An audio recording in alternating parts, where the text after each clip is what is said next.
皆さんこんにちは、メリーです。今日はですね、このような、おそらく作りと言われるですね、非常に変わった形状の担当をテーマにやっていきたいと思います。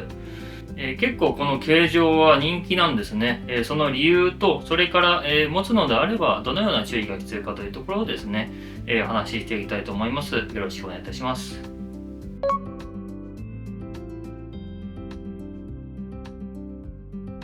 まずはこの形状ですよね。非常に巨大な切っ先を持つ担当です。この長さはですね、波長ですね。波長は、24.6くらいなので、担当としてはですね、比較的、標準的な長さ、長くもなく短くもないというところなんですけれども、この切っ先ですよ。これがですね、刀身の半分以上を占めています。切っ先が半分以上占めている場合はですね、こういった作り込み、形状のことをおそらく作りというふうに言うんですね。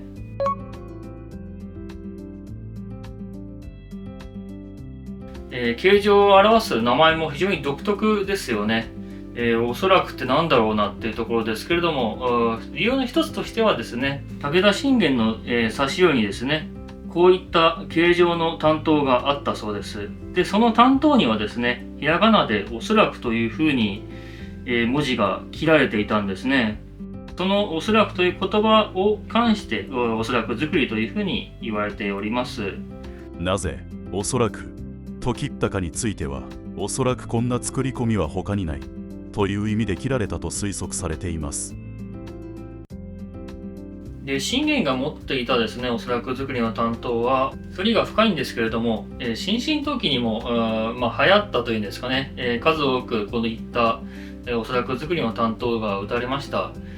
その担当の中にはですね、数々の、有名投稿が打ったものたくさんあるんですけれども、無反りに近い、反りがないですね、形状に近い、おそらく作りの担当というのもあります。これは無反りでなくて、0.2センチほどですね、反りあるんですけども、ややそういった形に近いかなといったところのおそらく作りですね。いずれにしてもですね、非常に名前も独特で特別な響きのある作り込みで面白いですよね。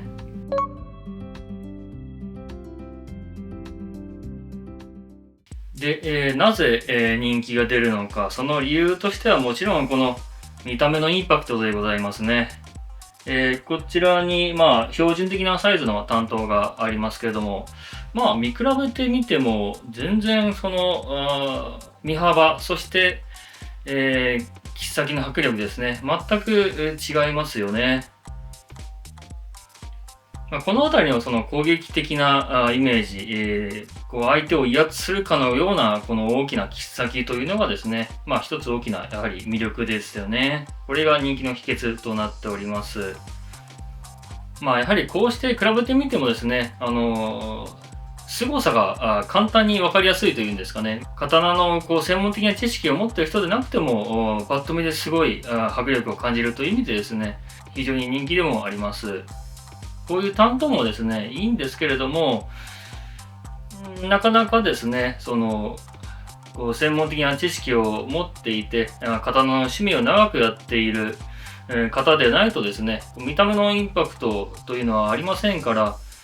上級者向けともいうふうに言えると思うんですよね。そういう意味では非常に、このおそらく作りの担当というのは担当でありながらも、迫力があってですね、非常に人気があるものの一つでございますね。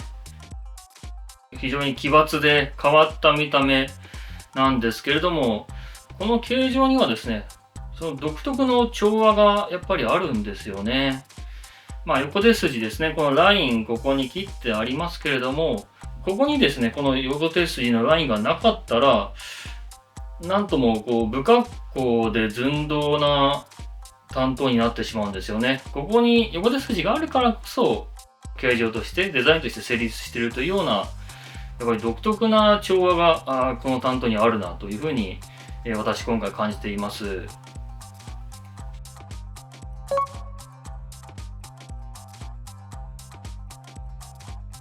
でですね、このおそらく作りの担当なんですけれども、やや、注意しなければいけない点というのがございます。それはですね、この特殊な形状ですから、例えば錆びたりなんかして、あるいはちょっと状態の悪いものを購入して、研磨に出そうとするとですね、これ特殊形状という扱いで割増料金ということになることがほとんどです。つまり研ぎ代が高いんですよね。そのことを、承知していないで買うと、担当だから短いですからね、研ぎ代も安くて済むだろうなって思って買うとですね、意外と高くなったりってこともありますので、お伝えしておきたい内容でございますね。少しだけお知らせです。来月、刀を手に取ってご覧いただける展示即売会に参加します。今日ご紹介しているような作りやこしらえの違いも実物だと分かりやすいと思います。詳細は概要欄にまとめていますので、ご興味のある方はそちらをご覧ください。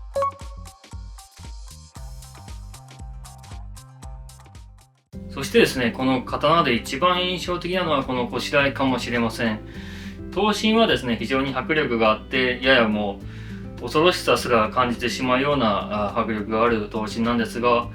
このこしらえは非常に可愛らしいんですね。この色合いもですね、可愛らしいですし、金具はそれぞれ、この秋虫ですね、トンボですとか、あるいは、スズムシといった虫を中心に彩られているんですね。迫力のある刀身とですね、この季節感のある、可愛らしいこしらえ、このギャップにですね、心を打たれる方も多いと思います。特にこのこしらえの衣装ですね、デザインに関しては、昔の日本人のセンスの高さ、あるいはその感性の高さですね、そういったものを感じていただける非常にいいものですね。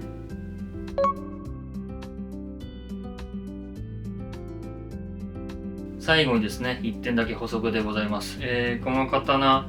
には銘があるんですね。鑑定はついてないんですけども、よく切れてるってやつですよね。パッと見、本物だねって感じなんですけども、その年季と、それから、